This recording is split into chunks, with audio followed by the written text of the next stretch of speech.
ওইভাবে নামাজ পড়ো যেই নামাজের মধ্যে আছে মনোযোগ, ওই নামাজ পড়ো যেই নামাজের মধ্যে আছে ভয়।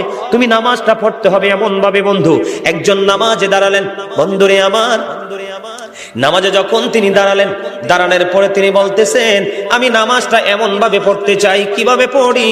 কই আমি নামাজটা এমন ভাবে পড়ি, যখন আমি নামাজে দাঁড়াই আমার কাছে মনে হয় আমি ফুলচেরাতের পোলের উপর দাঁড়িয়েছি।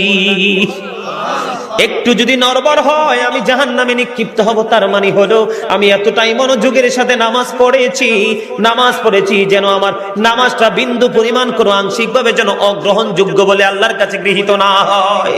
তিনি বলতেছেন আমার কাছে মনে হয় রে এটা আমার জীবনের শেষ নামাজ।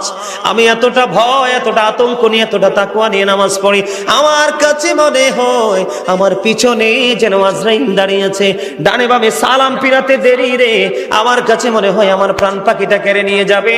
আমি যখন নামাজে দাঁড়াই আমার কাছে মনে হয় আমি যেন বাইতুল্লাহর সামনে দাঁড়িয়ে আছি।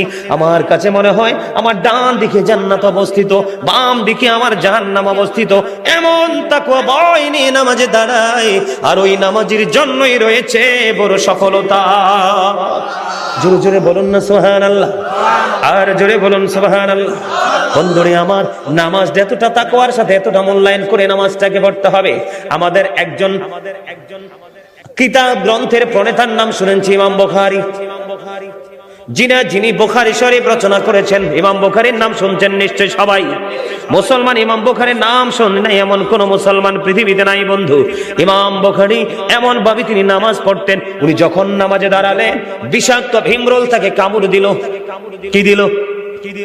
বিষাক্ত ভীমরুল পোকা তাকে কামড় দিল বন্ধু। কামড় দেওয়ার দিয়ে কামড় কিন্তু দিতেছে, দিতে 10টা কামড় দিয়েছে, কিন্তু নামাজ শেষ হয় না। নামাজ শেষ করার পরে উনি ওনার ছাত্রকে একটা ডাক দিয়ে বললেন তুমি আমার পাঞ্জাবিটা উঠিয়ে দেখো আমার পিছনে কি আছে। এবার চাইয়া দেখলো বিষাক্ত ভীমরুল পোকা তাকে কামড় দিয়েছে। এবার ছাত্রটাকে ডাক দিয়ে বলল আপনি কেমন করে সহ্য করেছেন? আপনার এত বিষাক্ত পোকা 10টা কামড় দিয়েছে, তার 20 দাঁত আপনার পিঠের মধ্যে বসিয়ে দিয়েছে, আপনি